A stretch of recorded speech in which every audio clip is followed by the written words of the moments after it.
വേറെ സൊല്യൂഷൻ. മക്കളെ മിസ് ഇന്ന് SCERT പുറത്തിറക്കിയിട്ടുള്ള സെറ്റ് C ക്വസ്റ്റ്യൻസ് ആയിട്ടാണ് മിസ് വന്നിട്ടുള്ളത്. പെട്ടെന്ന് തന്നെ നമുക്ക് എന്ത് ചെയ്യാം, ക്വസ്റ്റ്യനിലേക്ക് കടക്കാം. നോക്കിക്കോളൂ. നിശ്ചിത വൈദ്യുത പ്രവാഹമുള്ള ഒരു സോളിനോഡിലെ ചുറ്റുകളുടെ എണ്ണം വർദ്ധിക്കുമ്പോൾ സോളിനോഡിലെ ആകെ ഫ്ലക്സ് വർദ്ധിക്കുന്നു എന്നാണ് പറഞ്ഞിട്ടുള്ളത്.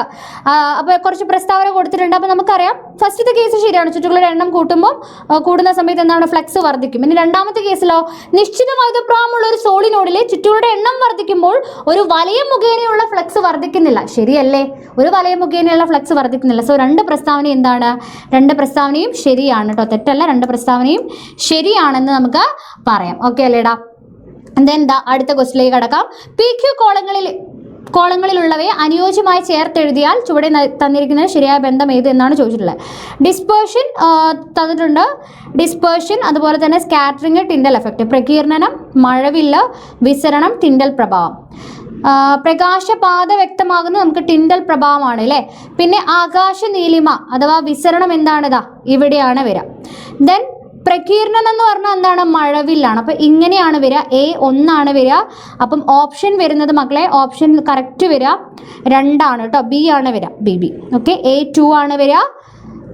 ഓക്കെ, പ്രകാശപാത A1 ആണ് വരുന്നത്. ഓക്കെ, ഇതല്ല, C ആണ് മക്കളെ, B അല്ല, C ആണ് ആൻസർ വരുന്നത്. A1 ആണ്, B എത്രയാണ്, 3 ആണ് അല്ലേ. യെസ്, B3, C എത്രയാണ്, 2 അല്ലേ. അപ്പോൾ C ആണ് ആൻസർ വരുന്നത്. നെക്സ്റ്റ് ക്വസ്റ്റ്യൻ നോക്കാം. 1000 വാട്ട് പവറുള്ള ഒരു ഉപകരണം എത്ര മണിക്കൂർ കൊണ്ട് ഉപയോഗിക്കുന്ന വൈദ്യുതോർജ്ജമാണ് 1 കിലോവാട്ട് അവർ എന്നാണ് ചോദിച്ചിട്ടുള്ളത്. എടാ, 1 കിലോവാട്ട് അവർ ഉണ്ടാക്കണമെങ്കിൽ 1 അവർ അല്ലേ ഉണ്ടാവുക. യെസ് അല്ലേ, 1 അവർ ആണ്. അപ്പോൾ 1 അവർ ആണ് ഇവിടെ വരിക. അപ്പോൾ 1000 വാട്ട് എന്ന് പറഞ്ഞാൽ 1000 ഇൻറ്റു 1/1000 ചെയ്ത് കഴിഞ്ഞാൽ എന്ത് വരും, 1 കിലോവാട്ട് അവർ എന്ന് വരും. PT/1000 ആലോചിച്ചാൽ മതി, ഈക്വൽ ടു PT/1000. സോ എന്താണ്, 1 അവർ ആണ് വരിക. ഓക്കെ അല്ലേ, 1 അവർ. നെക്സ്റ്റ്, അച്ചും ചക്രവും സംവിധാനത്തെ സംബന്ധിച്ച് തന്നിരിക്കുന്നവർ ശരിയായത് ഏത്? യാന്ത്രിക ലാഭം 1-ൽ കൂടുതലാണ്. യത്നം ചെയ്യുന്ന പ്രവൃത്തിയും രോധം ചെയ്യുന്ന പ്രവൃത്തിയും തുല്യമാണ്. യാന്ത്രിക ലാഭം 1-ൽ കൂടുതൽ, എപ്പോഴും 6 ഗ്രേറ്റർ ആണ്. ഈ ഒരു സ്മോൾ ലെറ്റർ ആറിനേക്കാളും 6 കൂടുതലാണ് എപ്പോഴും. അതുപോലെ തന്നെ യത്നം ചെയ്യുന്ന പ്രവൃത്തി രോധം ചെയ്യുന്ന പ്രവൃത്തിക്ക് ഈക്വൽ ആണ്. രണ്ടും ഈക്വൽ ആണ്, വർക്ക് ടൺ ഈക്വൽ ആണ് കേട്ടോ. അതുപോലെ മെക്കാനിക്കൽ അഡ്വാൻറ്റേജ് >1 ആണ്. യത്നഭുജം രോധഭുജത്തേക്കാൾ ചെറുതാണ്, അതവിടെ വരുന്നില്ല. ചക്രത്തിൻ്റെ ആരം കൂടുതലും ആക്സിലിൻ്റെ ആരം കുറവുമാണ്. അപ്പോൾ ഏതൊക്കെയാണ് ശരി, 1, 2, 4 അല്ലേ, 1, 2, 4, B ആണ് ആൻസർ വരിക. ഓക്കെ, ദെൻ നെക്സ്റ്റ് ക്വസ്റ്റിലേക്ക് പോകാം നമുക്ക്. 5 മുതൽ 11 വരെയുള്ള ചോദ്യങ്ങൾക്ക് ഉത്തരം എഴുതാം. 6, 8 ചോദ്യങ്ങൾക്ക് ചോയ്സ് ഉണ്ടെന്ന് പറയുന്നുണ്ട്. Observe the figure. A, B are 2 walls. The distance between them is 28 meter. A person claps at a position marked X. The distance from the wall A to X is 10.5. പൊതുവേ ചോദിക്കുന്നുണ്ട് കേട്ടോ ഈ ഒരു type questions. അപ്പോൾ which wall produces the first echo that can be clearly heard by the person എന്നാണ് ചോദിച്ചത്. ഏത് വോളാണ്, B ആണോ A ആണോ? ഇതിന് ഏത് കൊടുക്കാം, ഏത് വോളായിരിക്കും? എടാ, ഇവിടെ വരെയുള്ള ഡിസ്റ്റൻസ്, ടോട്ടൽ ഡിസ്റ്റൻസ് 28 ആണ്. അപ്പോൾ നമുക്ക് ഇവിടെ വരെയുള്ള ഡിസ്റ്റൻസ് കാണാൻ എന്ത് ചെയ്താൽ മതി, 28 - 10.5. എന്തായാലും ഇവിടെ നമുക്ക് എക്കോ സംഭവിക്കുമോ, പ്രതിധ്വനി നടക്കില്ല. പക്ഷേ ഇവിടെ നടക്കാം അല്ലേ. 28 - 10.5 എന്ന് പറഞ്ഞാൽ എത്രയാണ്, 17.5 ആയിരിക്കും വരിക. 17.5 എന്ന് പറഞ്ഞാൽ 17-ൽ കൂടുതലാണ്. പ്രതിപതന തലം, റിഫ്ലക്റ്റിംഗ് സർഫസ് 17-ൽ കൂടിക്കഴിഞ്ഞാൽ എന്താണ്, അവിടെ എക്കോ നടക്കും. അപ്പോൾ ഏതാണ്, B ആണ്. B എന്ന് പറഞ്ഞ വോളിലാണ് നടക്കുക കേട്ടോ, B. How much time will it take to hear the first echo of the clap? അഥവാ കൈ കൊട്ടിയതിൻ്റെ ആദ്യത്തെ പ്രതിധ്വനി കേൾക്കാൻ എത്ര സമയം എടുത്തു കാണും എന്നാണ് ചോദിച്ചിട്ടുള്ളത്. എത്ര സമയം എടുത്തു കാണും ചോദിച്ചാൽ കഴിഞ്ഞാൽ എങ്ങനെ ചെയ്താൽ മതി, നിങ്ങൾക്കറിയാം. 2 = T = അല്ലെങ്കിൽ ആദ്യം നമുക്ക് വിയുടെ ഫോമിൽ എഴുതാം. V = 2D/T എന്ന് പറഞ്ഞ ഇക്വേഷൻ നമ്മൾ പഠിച്ചിട്ടുണ്ട്. സോ T = എന്താ വരിക, 2D/V ആയിരിക്കും വരിക. സോ 2 × 17.5/350. V 350 ആണ് ഇവിടെ തന്നിട്ടുണ്ട്. സോ 350 ചെയ്ത് കഴിഞ്ഞാൽ നിങ്ങൾക്ക് Tയുടെ ആൻസർ ഇവിടെ കിട്ടുന്നതായിരിക്കും. ആൻസർ വരിക 0.1 സെക്കൻഡ് ആണ് കേട്ടോ. 2D/V ചെയ്താൽ മതി. ഓക്കെ അല്ലേ. Next question. Following lenses are given to you. Select the suitable lenses for the objective and eyepiece to construct a telescope. Justify your answer. Convex lens with focal length 100 cm. ഇവിടെ ഏതിൻ്റെയൊക്കെയാണ്, ഒന്ന് ഒബ്ജക്റ്റീവിൻ്റെതും I പീസിൻ്റെയാണ്. അപ്പോൾ first നമുക്ക് ഒബ്ജക്റ്റീവിന് ഏതെടുക്കാം നോക്കാം. ഒബ്ജക്റ്റീവിന് focal length ഏതിൻ്റെയാണ്, ടെലിസ്കോപ്പിൻ്റെയാണ്. Microscope അല്ല, ടെലിസ്കോപ്പാണ്. അപ്പം നമുക്കറിയാം ഒബ്ജക്റ്റീവിൻ്റെ focal length കൂടുതലാണ്. അപ്പം ഏതാണ് എടുക്കേണ്ടത്, നമ്മൾ convex lens with focal length 100 cm ആണ് ഏതിനെടുക്കേണ്ടത്, ഒബ്ജക്റ്റീവിന് എടുക്കേണ്ടത്, ഒബ്ജക്റ്റീവ്. പിന്നെ കോൺകേവ് ലെൻസ് ഒരിക്കലും വരില്ല, കോൺവെക്സ് ലെൻസ്, രണ്ടും കോൺവെക്സ് ആണ് വരിക. പിന്നെ convex lens with focal length 10 centimetre ആണ് ഏത് വരിക, നമ്മൾ ഐ പീസിന് എടുക്കേണ്ടത്, ഓക്കെ. അപ്പോൾ ആ ഒരു കാര്യം നോക്കിക്കോളാം. നെക്സ്റ്റ്, ഒരു കോമ്പൗണ്ട് മൈക്രോസ്കോപ്പ് വസ്തുക്കളെ വലുതാക്കി കാണിക്കുന്നു. കോമ്പൗണ്ട് മൈക്രോസ്കോപ്പിൽ നിരീക്ഷിക്കേണ്ട വസ്തു ഒബ്ജക്റ്റീവ് ലെൻസിന്റെ ഏത് സ്ഥാനത്താണ് വെക്കേണ്ടത്? കോമ്പൗണ്ട് മൈക്രോസ്കോപ്പ് വസ്തുക്കളെ വലുതായി കാണിക്കുന്നു. കോമ്പൗണ്ട് മൈക്രോസ്കോപ്പിനെ നിരീക്ഷിക്കേണ്ട വസ്തു ഒബ്ജക്റ്റീവ് ലെൻസിന്റെ ഏത് സ്ഥാനത്താണ് വെക്കേണ്ടത്? നമുക്കറിയാം എഫിനും 2Fനും ഇടയിലാണ്. എന്നാലേ 2Fന് അപ്പുറത്ത് നമുക്ക് വലിയ ഇമേജ് കിട്ടുള്ളൂ. ആ ഇമേജ് വെച്ചിട്ടാണ് നമ്മൾ അടുത്തതിന്റെ വസ്തുവാക്കി എടുക്കുന്നത്. ആ ഒരു ഇമേജിനെയാണ്, പ്രതിബിംബത്തിനെയാണ്, മറന്നു പോകരുത് കേട്ടോ. So between F and 2F ആണ് വരിക. ഓക്കെ. നെക്സ്റ്റ് ക്വസ്റ്റ്യൻ, എഫിൽ വെച്ചാൽ അതിന്റെ ആൻസർ മിസ് ഇവിടെ കൊടുത്തിട്ടുണ്ട്. തന്നിരിക്കുന്ന മറ്റു സ്ഥാനങ്ങളിലും ഓരോന്നിലും വസ്തു വെക്കാതിരുന്നതിന് കാരണം എന്താണ്? ഇവിടെ വെച്ചാൽ മാത്രമേ നമുക്ക് നല്ല മാഗ്നിഫൈഡ് ആയിട്ടുള്ള ഇമേജ് കിട്ടുള്ളൂ. അതുകൊണ്ടാണ് നമ്മൾ എഫിനും 2Fനും ഇടയിൽ വെക്കുന്നത്. മക്കളെ, ഇപ്പോൾ ഇവിടെ പറയുന്നുണ്ട് എഫിൽ വെച്ചാൽ വളരെ അകലെയാണ് പ്രതിബിംബം ലഭിക്കുന്നത്. എഫിനും 2Fനും ഇടയിൽ വരുമ്പോൾ എഫിനും 2Fനും അല്ലെങ്കിൽ 2Fന് അപ്പുറത്ത് വെക്കുമ്പോഴാണ്. അത് ഇവിടെ ആൻസർ കൊടുത്തിട്ടുള്ളത് തെറ്റാണ്. സോ എഫിനും 2Fനും ഇടയിലാണ് നമ്മൾ ഫസ്റ്റ് വെക്കുന്നത് എന്നുള്ള കാര്യം ഓർത്തോളാം. What is mean by carbon footprint? എല്ലാ ക്വസ്റ്റ്യനും ചോദിക്കുന്നതാണ് കാർബൺ ഫുട് പ്രിന്റ്. നിങ്ങൾക്കറിയാം ഹരിതഗ്രഹവാതകങ്ങൾ നമ്മൾ കാർബൺ ഡൈ ഓക്സൈഡിന്റെ ഫോമിൽ എഴുതുന്നതിനെയാണ്, അഥവാ കാർബൺ ഡൈ ഓക്സൈഡിന്റെ ഫോമിലേക്ക് മാറ്റി കൺവേർട്ട് ചെയ്ത് എഴുതുന്നതിനെയാണ് നമ്മൾ എന്തെന്ന് പറയുന്നത്? കാർബൺ ഫുട് പ്രിന്റ്. അപ്പോൾ ആ ഒരു സ്റ്റേറ്റ്മെന്റ് എഴുതിയാൽ മതി. കാർബൺ പാദമുദ്ര കുറയ്ക്കാൻ എന്ത് ചെയ്യാം? മരം നട്ട് വളർത്തുക, അതുപോലെ തന്നെ വാഹനങ്ങളുടെ എണ്ണം കുറയ്ക്കുക, ഈ കാര്യങ്ങളൊക്കെ എഴുതിയാൽ മതി കേട്ടോ. അത് നിങ്ങൾക്ക് എഴുതാവുന്നതേ ഉള്ളൂ. നെക്സ്റ്റ്, ഒരു വസ്തു പച്ച പ്രകാശത്തിൽ പച്ച നിറത്തിലും ചുവപ്പ് പ്രകാശത്തിൽ ചുവപ്പ് നിറത്തിലും നീലപ്രകാശത്തിൽ ഇരുണ്ടതായും കാണുന്നു. ഒരു വസ്തു പച്ച പ്രകാശത്തിൽ പച്ച നിറത്തിൽ, ചുവപ്പ് പ്രകാശത്തിൽ ചുവപ്പ് നിറത്തിലും നീലപ്രകാശത്തിൽ ഇരുണ്ടതായും കാണപ്പെടുന്നു. ധവളപ്രകാശത്തിൽ ഈ വസ്തുവിന്റെ നിറം എന്താണ് എന്നാണ് ചോദിച്ചിട്ടുള്ളത്. പച്ചപ്രകാശത്തിൽ പച്ച നിറത്തിലും കാണുന്നുണ്ടെങ്കിൽ എന്താണ്? അത് യെല്ലോ ആയിരിക്കും, യെല്ലോ കളർ ആയിരിക്കും. യെല്ലോയിൽ എന്തുണ്ട്? റെഡും ഉണ്ട്, ഗ്രീനും ഉണ്ട്. ഓക്കെ. സൈൻ പ്രകാശത്തിൽ ഈ വസ്തു ഏത് നിറത്തിൽ കാണപ്പെടും ഒന്ന് ആലോചിച്ച് നോക്കുക. സൈനിൽ എന്തൊക്കെയുണ്ട്? സൈൻ എന്ന് പറഞ്ഞു കഴിഞ്ഞാൽ ഗ്രീനും ബ്ലൂവും കൂടിയാണ്. സോ ഇതിൽ ഗ്രീൻ ഉണ്ട്. യെല്ലോയിൽ എന്തുണ്ട്? ഗ്രീൻ ഉണ്ട്. അപ്പം സൈൻ പ്രകാശത്തിൽ ഏത് കളറിലാണ് കാണുക? ഗ്രീനിലാണ് കാണുക. കാരണം ഇങ്ങനെയാണ് എഴുതി വെക്കേണ്ടത്. ഓക്കെ അല്ലേ? അല്ലാണ്ട് ബ്ലൂവിലാണോ? അല്ല. ഓക്കെ. നെക്സ്റ്റ് ക്വസ്റ്റ്യൻ നോക്കാം നമുക്ക്. ധവളപ്രകാശത്തെ മജന്ത ഫിൽറ്ററിലൂടെ തുടർന്ന് മഞ്ഞ ചുവപ്പ് ഫിൽറ്ററുകളെയും കടത്തിവിട്ട് വെളുത്ത ചുവരിൽ പതിപ്പിക്കുന്നു. ധവളപ്രകാശത്തെയാണ് മജന്ത ഫിൽറ്ററിലൂടെ കടത്തിവിട്ട് തുടർന്ന് മഞ്ഞ ചുവപ്പ് ഫിൽറ്ററിലൂടെ കടത്തിവിട്ട് വെളുത്ത ചുവരിൽ പതിപ്പിക്കുന്നു. മജന്ത ഫിൽറ്ററിലൂടെ കടന്നു വരുന്ന പ്രകാശവർണ്ണങ്ങൾ ഏതെല്ലാമായിരിക്കും? എന്തുകൊണ്ട്? മജന്ത ഫിൽറ്ററിലൂടെ ഒന്ന് ആലോചിച്ച് നോക്കുക. ധവളപ്രകാശം മജന്ത ഫിൽറ്ററിലൂടെ കടന്നു വരുന്ന സമയത്ത് ഏതിനെ മാത്രമേ കടത്തിവിടുള്ളൂ? റെഡിനെയും ബ്ലൂവിനെയും മാത്രമേ കടത്തിവിടുള്ളൂ. വെളുത്ത ചുവരിൽ ഏതൊക്കെയാണ് ഉണ്ടാവാം? റെഡും ബ്ലൂവും വന്നു. പിന്നെ അത് മഞ്ഞയിലൂടെ കടത്തിവിടുമ്പോൾ റെഡ് മാത്രമാവും. റെഡ് വീണ്ടും റെഡിലൂടെ കടത്തിവിടുമ്പോൾ ലാസ്റ്റ് നമുക്ക് കിട്ടുക റെഡ് ആയിരിക്കും. എവിടെ കിട്ടുക? സ്ക്രീനിൽ കിട്ടുക. Okay. Next, observe the figure. ചിത്രം നിരീക്ഷിക്കാൻ പറഞ്ഞിട്ടുണ്ട്. ഈ ഉപകരണത്തിലെ ആർമേച്ചർ കറങ്ങുമ്പോൾ ബാഹ്യ സർക്യൂട്ടിൽ ലഭിക്കുന്ന വൈദ്യുതി ഏതു തരമാണ്? ഉത്തരം സാധൂകരിക്കുക.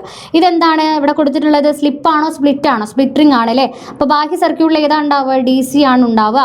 ആർമേച്ചർ നിശ്ചലമാക്കി ഫീൽഡ് കാന്തം കറക്കിയാൽ ബാഹ്യ സർക്യൂട്ടിൽ ലഭിക്കുന്ന വൈദ്യുതി ഏത് തരമായിരിക്കും? ആർമേച്ചർ നിശ്ചലമാക്കി കഴിഞ്ഞാൽ ഇവിടെ സ്പ്ലിറ്ററിംഗിന് റൊട്ടേഷൻ ഉണ്ടാവോ? ഇല്ല. റൊട്ടേഷൻ ഇല്ലാത്തത് കൊണ്ട് തന്നെ ബാഹ്യ സർക്യൂട്ടിലേക്ക് DC അല്ല ഉണ്ടാവുക, AC ആണ് ഉണ്ടാവുക. അപ്പോൾ ഇവിടെയും AC തന്നെയായിരിക്കും ഉണ്ടാവുക. ഉള്ളിലും ആർമേച്ചറിലും പുറത്തും AC വരും.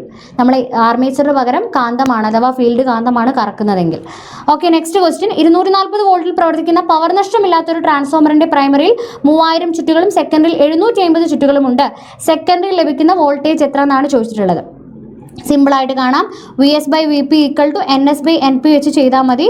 ഇവിടെ ചുറ്റുകളുടെ എണ്ണം തന്നിട്ടുണ്ട് 750ഉം 3000 തന്നിട്ടുണ്ട്. അതുപോലെ 240 വോൾട്ടാണെന്നും പറഞ്ഞിട്ടുണ്ട് അല്ലേ? അപ്പോൾ സെക്കൻഡറിയിൽ ലഭിക്കുന്ന വോൾട്ടേജ് ആണ് ചോദിച്ചിട്ടുള്ളത്. പ്രൈമറിയിലുള്ള വോൾട്ടേജ് 240 പറഞ്ഞിട്ടുണ്ട്. സോ നിങ്ങൾക്ക് ഈസി ആയിട്ട് VS കാണാമല്ലോ അല്ലേ? NS × VP/NP ചെയ്താൽ മതി, നേരെ സബ്സ്റ്റിറ്റ്യൂട്ട് ചെയ്താൽ മതി. ഓക്കെ. ഇനി സെക്കൻഡറിയിലെ പവർ 480 വാട്ട് ആണെങ്കിൽ പ്രൈമറി കറണ്ട് എത്ര എന്നാണ് ചോദിച്ചിട്ടുള്ളത്. സെക്കൻഡറിയിലെ പവർ 480 വാട്ട് ആണെങ്കിൽ പ്രൈമറിയിലെ കറണ്ട് എത്രയായിരിക്കും എന്ന് കാണാൻ നമ്മൾ എന്ത് ചെയ്താൽ മതി? ഇവിടെ സെക്കൻഡറിയിലുള്ള വോൾട്ടേജ് നമുക്ക് കിട്ടും. ഇത് ചെയ്ത് കഴിയുമ്പം ആ സെക്കൻഡറിയിലുള്ള വോൾട്ടേജ് നമ്മുടെ കയ്യിലുണ്ടെങ്കിൽ P = VI ആണ്. സോ അത് വെച്ച് നമുക്ക് കാണാം. ഇവിടെ കറണ്ട് അല്ലേ കാണാൻ പറഞ്ഞ I = P/V ചെയ്താൽ മതി. V ഇവിടെ നിങ്ങൾക്ക് കിട്ടും, VS കിട്ടും. ഈ P ഇവിടെ കൊടുക്കുക, 480/VS ചെയ്താൽ മതി. ഇപ്പോൾ ഫൈനൽ ആൻസർ കിട്ടും. ഓക്കെ അല്ലേടാ? ആൻസർ ഇവിടെ ഓൾറെഡി കൊടുത്തിട്ടുണ്ട്. VS 60 വോൾട്ട് ആണ് കൊടുത്തിട്ടുണ്ട് കേട്ടോ. ഓക്കെ. നെക്സ്റ്റ് ക്വസ്റ്റ്യൻ, സുരക്ഷാ ഫ്യൂസിന്റെ പ്രധാന ഭാഗമാണ് ഫ്യൂസ് ഫയർ. ഫ്യൂസ് ഫയറിന്റെ പ്രത്യേകതകൾ എന്തൊക്കെയാണ്? കുറഞ്ഞ ദ്രവണാങ്കമായിരിക്കും, അഥവാ അത് പെട്ടെന്ന് എന്ത് ചെയ്യും, മെൽറ്റിംഗ് പോയിന്റ് കുറവാണ്, പെട്ടെന്ന് ഉരുകും. ഫ്യൂസ് ഫയർ ഉരുകിപ്പോകാൻ ഇടയാകുന്ന അമിതമായ വൈദ്യുതപ്രവാഹം ഉണ്ടാകുന്ന സാഹചര്യങ്ങൾ ഏതെല്ലാമാണ്? ഷോർട്ട് സർക്യൂട്ടും അതുപോലെ തന്നെ എന്താണ്, ഷോർട്ട് സർക്യൂട്ട് പറയാം, ഓവർലോഡിങ്ങും പറയാം കേട്ടോ. ഷോർട്ട് സർക്യൂട്ട്, ഓവർലോഡിങ്, ലൈറ്റ്നിങ് ഒക്കെ പറയാം. മെയിൻലി ഷോർട്ട് സർക്യൂട്ടും ഓവർലോഡിങ്ങും എഴുതിയാൽ മതി. ഓക്കെ. നെക്സ്റ്റ്, ഒരു ശബ്ദ തരംഗത്തിന്റെ ഉച്ചമർദ്ദ മേഖലയും തൊട്ടടുത്ത നീച്ചമർദ്ദ മേഖലയും തമ്മിലുള്ള അകലം 17.5 സെന്റിമീറ്റർ ആണ്. ഈ തരംഗം 1400 മീറ്റർ ദൂരം സഞ്ചരിക്കാൻ 2 സെക്കൻഡ് എടുക്കുന്നു. തരംഗത്തിന്റെ തരംഗദൈർഘ്യം എത്ര എന്നാണ് ചോദിച്ചിട്ടുള്ളത്. അപ്പം ഇവിടെ തരംഗദൈർഘ്യം വരെ എത്രയാണ്? 17.5ന്റെ ഇരട്ടി എടുക്കണം. 17.5ന്റെ ഇരട്ടി എടുക്കുക. അപ്പം നിങ്ങൾക്ക് എത്ര കിട്ടും? 35 കിട്ടും. ഈ തരംഗത്തിന്റെ ആവൃത്തി എത്രയാണെന്ന് ചോദിച്ചിട്ടുണ്ട്. ആവൃത്തി കാണാൻ ഇവിടെ നിങ്ങൾക്ക് ഇതാ എന്ത് തന്നിട്ടുണ്ട്? തരംഗ വേഗം കാണാൻ പറ്റും. ഈ ഒരു ദൂരം ബൈ സമയം ചെയ്താൽ മതി. 1400/2 ചെയ്ത് കഴിഞ്ഞാൽ 700 കിട്ടും. അപ്പം 700 മീറ്റർ പെർ സെക്കൻഡ് ആണ് സ്പീഡ് കിട്ടുക. ഈ സ്പീഡ് വെച്ച് നമുക്ക് എന്ത് കാണാം? ഇവിടെ ആവൃത്തി കാണാം അല്ലേ? നിങ്ങൾക്ക് ഇക്വേഷൻ അറിയാലോ. തരംഗദൈർഘ്യം 35 കിട്ടിയിട്ടുണ്ട്.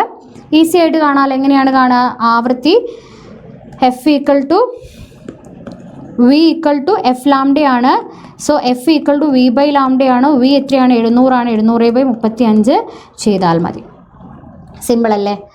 അപ്പം ഇതേപോലെയാണ് ഇതിൻ്റെ ആൻസർ എഴുതേണ്ടത്. ഓക്കെ അല്ലേടാ?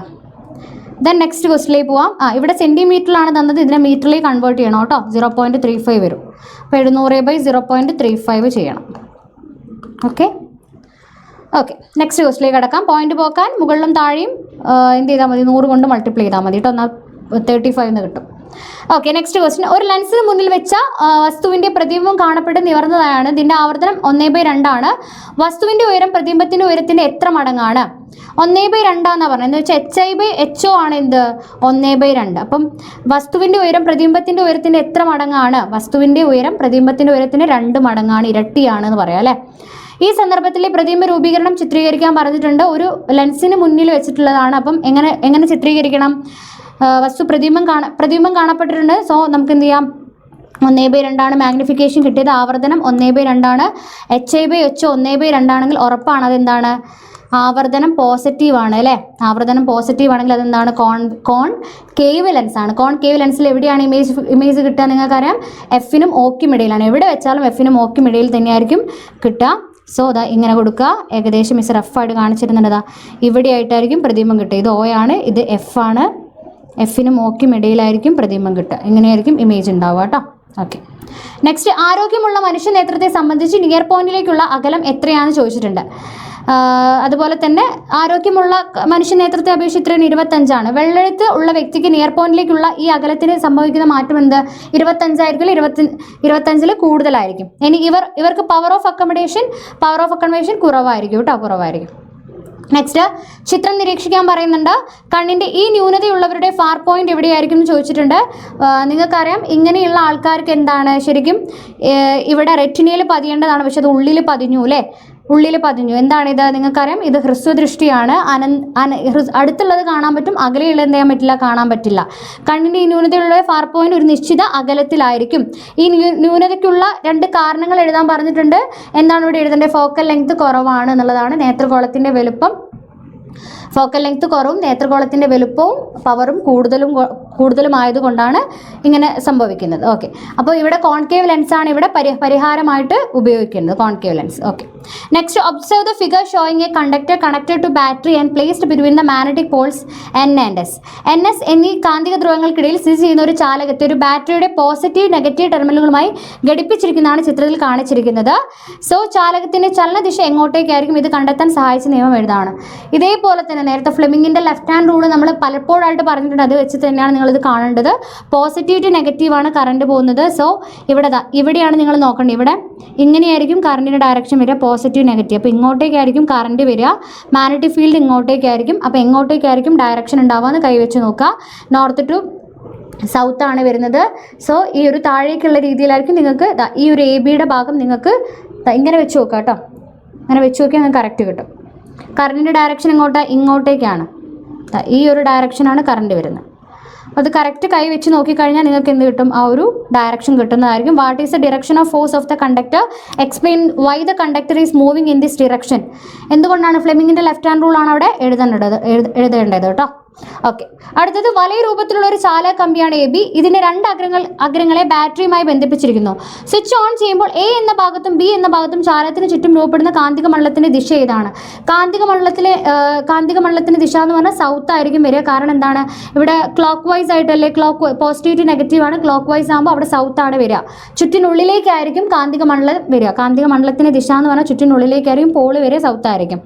ദെൻ ചാലക വലയത്തിൽ വൈദ്യുതി കടന്നു പോകുന്ന കാന്തിക മണ്ഡലത്തിന്റെ ദിശ കണ്ടെത്തുന്നത് എങ്ങനെയായിരിക്കും കൂടെ ചോദിക്കുന്നുണ്ട്. ഇവിടെ ഓർത്ത് വെക്കണം, എയിലും ബിയിലും നിങ്ങൾ റൈറ്റ് ഹാൻഡ് തമ്പ് റൂൾ വെച്ച് ചെയ്യണം. ഇവിടെ കൈ വെച്ച് നോക്കുക, എന്നിട്ട് എങ്ങോട്ടേക്കാണ് റൈറ്റ് വെക്കുക. ഇത് ഇവിടെ ഇങ്ങനെയായിരിക്കും വരിക, ആൻറ്റി ക്ലോക്ക് വൈസ് ആയിരിക്കും എയിൽ വരിക, ബിയിൽ ആൻറ്റി ക്ലോക്ക് വൈസും ഇവിടെ ക്ലോക്ക് വൈസും ആയിരിക്കും വരിക കേട്ടോ. ടോട്ടലി നോക്കുമ്പോൾ ചുറ്റിനുള്ളിലേക്കായിരിക്കും കാന്തിക മണ്ഡലത്തിന്റെ ദിശ. ഇനി ചാലക വലയത്തിൽ വൈദ്യുതി കടന്നു പോകുന്ന കാന്തിക മണ്ഡലത്തിന്റെ ദിശ കണ്ടെത്തുക എങ്ങനെയെന്ന് വിശദമാക്കുക. എങ്ങനെയാണ്? നിങ്ങൾക്കറിയാം, ക്ലോക്ക് വൈസ് ആണെങ്കിൽ, കറണ്ട് ക്ലോക്ക് വൈസ് ആണെങ്കിൽ സൗത്ത് പോളാണ് കറണ്ട്, അല്ലെങ്കിൽ ക്ലോക്ക് വൈസ് ആവുന്ന സമയത്ത് ചുറ്റിനുള്ളിലേക്കായിരിക്കും. കറണ്ട് ആൻറ്റി ക്ലോക്ക് വൈസ് ആണെങ്കിൽ ചുറ്റിന് പുറത്തേക്കായിരിക്കും. ഇങ്ങനെ ആലോചിച്ചാൽ മതി, പുറത്തേക്ക് എന്ന് വെച്ചാൽ ഈ ഒരു കറണ്ട് ആൻറ്റി ക്ലോക്ക് വൈസ് ആണെങ്കിൽ ആൻറ്റി നോർത്തിലാണെന്നുള്ള കാര്യം ആലോചിക്കുക, അല്ലെങ്കിൽ ആൻറ്റി പുറത്താണ് നോർത്തിലാണ്, ആൻറ്റി പുറത്താണെന്ന് ആലോചിച്ചാൽ മതി.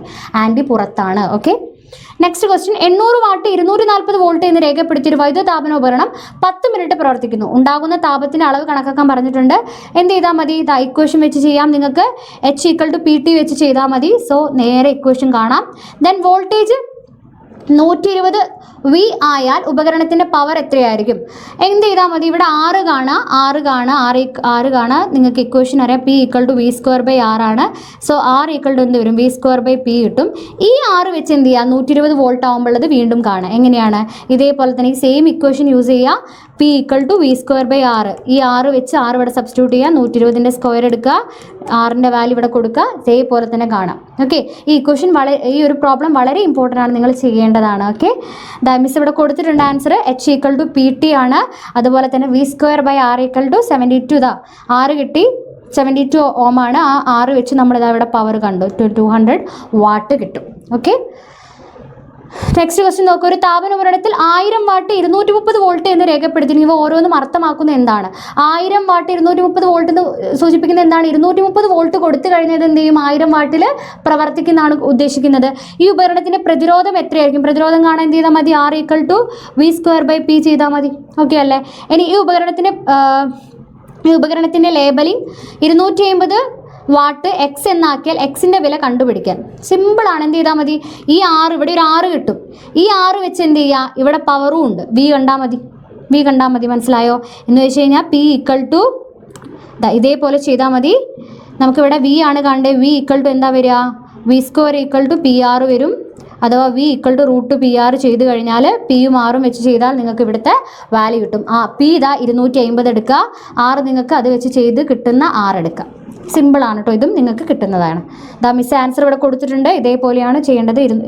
ആദ്യത്തെ V²/R, V² PR. അപ്പം 13,225 നിങ്ങൾക്ക് കിട്ടുക. ഓക്കെ, അപ്പോൾ V² ആണ് 13,225. V എത്രയായിരിക്കും? 115 വോൾട്ട് ആയിരിക്കും. Next question. 9 മീറ്റർ നീളമുള്ള ചരുവുതലത്തിലൂടെ 1200 കിലോഗ്രാം വെയിറ്റ് ഭാരം 3 മീറ്റർ ഉയരമുള്ള കെട്ടിടത്തിന് മുകളിലേക്ക് കയറ്റുന്നു. ഇത്രയും ഭാരം ഉയർത്താൻ ചരുവുതലത്തിലൂടെ പ്രയോഗിക്കേണ്ടി വരുന്ന ബലം എത്ര എന്നാണ് ചോദിച്ചിട്ടുള്ളത്. 9 മീറ്റർ നീളമുള്ള ചരുവുതലമാണ്. സോ L/H ചെയ്യാം. മെക്കാനിക്കൽ അഡ്വാൻറ്റേജ് കാണാം. എത്രയാണ്? L എന്ന് പറഞ്ഞാൽ 9 ആണ്. 9/3 3 ആയിരിക്കും വരിക. 3 = 1200 കിലോഗ്രാം വെയിറ്റ് ഭാരമാണ്. സോ ലോഡാണ് 1200, എഫേർട്ടാണ് നമ്മൾ കാണേണ്ടത്. സിമ്പിളാണ്. എഫേർട്ട് = എന്ത് വരും? 1200/3 ചെയ്താൽ മതി. അപ്പോൾ എത്രയാണ്? 4 വരും. ഇവിടെ കിലോഗ്രാം വെയിറ്റിലാണ് തന്നെ. അയാളെ വേണമെങ്കിൽ ന്യൂട്രലിലേക്ക് മാറ്റാം. എന്ത് ചെയ്താൽ മതി? × 10 ചെയ്താൽ മതി കേട്ടോ. കിലോഗ്രാം വെയിറ്റിനെ ന്യൂട്രലിലേക്ക് മാറ്റാൻ × 10 ചെയ്യുക. അപ്പോൾ ഇവിടെ ഒരു 0 കൂടി ഉണ്ടാവും. സോ എത്രയാണ് വരിക? 4 3 12, പിന്നെ ഒരു 3 0 കൂടി ഉണ്ട്. അപ്പോൾ ഇത്രയും ന്യൂട്ടൺ, 4000 ന്യൂട്ടൺ ആണ് ആൻസർ വരിക. ഈ പ്രവർത്തനത്തിൽ ചരിവുതലം ഉപയോഗിക്കുന്നത് കൊണ്ട് പ്രവൃത്തിയിൽ ലാഭം ഉണ്ടാകുന്നില്ല എന്ന് തെളിയിക്കുക. എങ്ങനെയാണ് അത് ചെയ്യുക? രോധം ചെയ്ത പ്രവൃത്തി യത്നം ചെയ്ത പ്രവൃത്തിക്ക് ഈക്വൽ ആയിരിക്കും. അഥവാ work done by effort work done by ലോഡിന് ഈക്വൽ ആയിരിക്കും എന്ന് കൺക്ലൂഡ് ചെയ്താൽ മതി. അപ്പം എഴുതുന്ന സമയത്ത് തന്നെ മക്കൾ എഴുതേണ്ട ഇത്രയാണ്. Load F × S. ഈ ഒരു കേസിലും കാണാം, ഇപ്പുറത്തുള്ള F × S കാണാം. ഓക്കെ, അങ്ങനെ ചെയ്ത് കഴിയുമ്പോൾ നിങ്ങൾക്ക് ഫൈനൽ ആൻസർ എന്ത് കിട്ടും? ഫൈനൽ ആൻസർ നിങ്ങൾക്ക് രണ്ടും ഈക്വൽ ആണെന്ന് കിട്ടും. ആ ഒരു സമയത്ത് നിങ്ങൾക്ക് പറയാം ഇവിടെ പ്രവൃത്തിയിൽ ലാഭമില്ല എന്നുള്ളത് പറയാം. ഇതേ രീതിയിലാണ് ഇത് ചെയ്യേണ്ടത്. നെക്സ്റ്റ്, സ്ക്രൂ ചാക്കുകൾ വസ്തുക്കളെ എളുപ്പത്തിൽ ഉയർത്താൻ ഉപയോഗിക്കുന്നു. സ്ക്രൂവിലെ 30 സെന്റിമീറ്റർ നീളത്തിൽ 15 പിരികളുണ്ട്. അതിലെ ഓരോ പിരിയുടെയും നീളം 10 സെന്റിമീറ്റർ ആണ്. പിരീഡ എന്നതുകൊണ്ട് അർത്ഥമാക്കുന്നത് എന്താണെന്നാണ് ചോദിച്ചിട്ടുള്ളത്. പിരീഡ എന്ന് പറഞ്ഞാൽ എന്താ? ഇതേപോലെ കുറേ ത്രെഡ് പോലെ ഇങ്ങനെ ചുറ്റിക്കിടക്കുന്ന ചരിവ് തലങ്ങളാണ് ഇവിടെ ഉള്ളത്, സ്ക്രൂവിലുള്ളത്. അപ്പോൾ ഇതാ ഈ ഒരു അഡ്ജസൻ്റ് ആയിട്ടുള്ളതാ നോക്കിക്കോളാം, ഈ ഒരു അഡ്ജസൻ്റ്, ഈ ഒരു ഡിസ്റ്റൻസുകൾക്കിടയിലുള്ള ഈ ഒരു ഇതിനാണ് നമ്മൾ എന്തെന്ന് പറയുന്നത്? പിരീഡ അല്ലെങ്കിൽ പിച്ച് എന്ന് പറയുന്നത്, പിച്ച്. ഇനി ഇത് നിവർത്തി കഴിഞ്ഞ് നമുക്കൊരു ചരിവുതലം പോലെ കിട്ടും. ഈ സൈഡ് നമ്മൾ എച്ച് ആക്കിയെടുക്കും, അഥവാ പിരീഡ ആക്കിയെടുക്കും. പിച്ച് എന്ന് പറഞ്ഞാൽ എച്ച് ആണ്. ഈ ഒരു ഭാഗം എച്ചും ഇത് എല്ലും ആക്കിയെടുക്കും. ഇങ്ങനെ ഉണ്ടാവും, ചരിവുതലം പോലെ ഉണ്ടാവും. ഇത് എച്ചും ഇത് എല്ലും. ഓക്കെ, അപ്പം നമുക്ക് ഇവിടെ പറയാം പിരീഡ എന്നതുകൊണ്ട് അർത്ഥമാക്കുന്നത് ഒന്നുമില്ലേതാ, ഇങ്ങനെ പറഞ്ഞാൽ സ്ക്രൂവിൻ്റെ സമീപസ്ഥങ്ങളായ പിരികൾക്കിടയിലുള്ള അകലമാണ് പിരീഡ അഥവാ പിച്ച് എന്ന് പറഞ്ഞു കഴിഞ്ഞാൽ രണ്ട് ത്രെഡുകൾക്കിടയിലുള്ള ഒരു ലെങ്ത് ആണ്. ഓക്കെ, അപ്പോൾ പിരീഡ കാണാൻ എത്ര പിരീഡ് ഉണ്ട് എന്നാണ് പറഞ്ഞത്? സ്ക്രൂവിലെ 30 സെന്റിമീറ്റർ നീളത്തിൽ 15 പിരികളുണ്ട് എന്നാണ് പറഞ്ഞത്. 15 പിരി ഉണ്ട്. അപ്പോൾ ഒരു പിരീഡിനെ എന്ത് ചെയ്യണം? 30/15 ചെയ്യണം. അപ്പം 30/15 ചെയ്ത് കഴിഞ്ഞാൽ 2 സെന്റിമീറ്റർ കിട്ടും, പിരീഡ് കിട്ടി, അഥവാ പിച്ച് കിട്ടി. പിച്ച് അല്ലെങ്കിൽ പിരീഡ് കേട്ടോ. പിന്നെ ലെങ്ത് ഓഫ് ദ പിച്ച് കിട്ടി, 10 സെന്റിമീറ്റർ ആണ് തന്നിട്ടുണ്ട് അല്ലേ? 10 സെന്റിമീറ്റർ ആണ് ഓൾറെഡി പറഞ്ഞിട്ടുണ്ട് പിരീഡയുടെ നീളം. ഇനി യാന്ത്രിക ലാഭം കാണാൻ പിരീഡിയുടെ നീളം ബൈ പിരീഡ്, അഥവാ pitch by length of pitch ആട്ടോ, അല്ലെങ്കിൽ ലെങ്ത് ഓഫ് ത്രെഡ് എന്ന് പറയാം, പിച്ച്. ഓക്കെ, 10/2 എന്ന് പറഞ്ഞു കഴിഞ്ഞാൽ 5 വരും. മെക്കാനിക്കൽ അഡ്വാൻറ്റേജ് 5 വരിക. അപ്പോൾ ഇതും വളരെ ഇമ്പോർട്ടൻ്റ് ആയിട്ടുള്ളതാണ്. അപ്പോൾ ഇത്രയും 18 ക്വസ്റ്റ്യൻസ് നമ്മളിതാ സെറ്റ് സിയിലുള്ളതും കൺക്ലൂഡ് ചെയ്തിട്ടുണ്ട്. എൻ്റെ മക്കൾ മറക്കണ്ട, 500 രൂപയ്ക്ക് നിങ്ങൾക്ക് മെഗാ ബാച്ചിൽ അഥവാ RMS ബാച്ചിൽ ജോയിൻ ചെയ്യാം. പെട്ടെന്ന് തന്നെ എന്ത് ചെയ്തോളാം? ജോയിൻ ചെയ്തോളാം. അതുപോലെ തന്നെ നിങ്ങളിതാ ഈ കാണുന്ന നമ്പറിൽ നിങ്ങൾ കോൺടാക്ട് ചെയ്യണം. അതുപോലെ തന്നെ നമ്മളെ എവിടെയുണ്ട്? കമൻറ്റ് ബോക്സിലും കൂടെ ലിങ്ക് ഉണ്ട്. പെട്ടെന്ന് ജോയിൻ ചെയ്തോളാം, സമയം കളയണ്ട. അതുപോലെ തന്നെ നമ്മുടെ ഡിസ്ക്രിപ്ഷൻ ബോക്സിൽ എന്ത് കൊടുത്തിട്ടുണ്ട്? നമ്മുടെ ഈ ഒരു ബാച്ചിൻ്റെതും കമ്മ്യൂണിറ്റീൻ്റെതും അതുപോലെ തന്നെ വാട്സപ്പ് ചാനലിൻ്റെ ലിങ്ക് കൊടുത്തിട്ടുണ്ട്. വേഗം ജോയിൻ ചെയ്തോളാം. നിങ്ങൾക്ക് നോട്ടിഫിക്കേഷൻസും കാര്യങ്ങളൊക്കെ അവിടെ കിട്ടുന്നതായിരിക്കും. വളരെ കുറഞ്ഞ സമയത്തിൽ നമ്മൾ ഡിസ്കസ് ചെയ്തിട്ടുണ്ട്. നിങ്ങൾക്ക് പല ഭാഗങ്ങളും ചിലപ്പോൾ ക്ലിയർ ആയിട്ടില്ലെങ്കിൽ നിങ്ങൾക്ക് എന്ത് ചെയ്യാം? അടിയിൽ നിങ്ങളുടെ എന്തെങ്കിലും കൺസേൺ ഉണ്ടെങ്കിൽ കമൻറ്റ് ചെയ്യാം. അതുപോലെ തന്നെ അതാ മിസ്സിൻ്റെ ID തരാം. നിങ്ങൾക്ക് ഡൗട്ട് ഉണ്ടെങ്കിൽ ചോദിക്കാം കേട്ടോ. ദിൽന ആനന്ദ് എന്ന് പറഞ്ഞ ഈ ഒരു IDയിൽ നിങ്ങൾക്ക് ഏതെങ്കിലും ക്വസ്റ്റ്യൻസ് ഡൗട്ട് ഉണ്ടെങ്കിൽ ചോദിക്കാം. മിസ് മെസ്സേജ് കണ്ടു കഴിഞ്ഞാൽ റിപ്ലൈ തരുന്നതായിരിക്കും. ഓക്കെ മക്കളെ, അപ്പോൾ അടുത്ത ക്ലാസ്സിൽ കാണുന്നവരെ ഓക്കെ, താങ്ക് യു.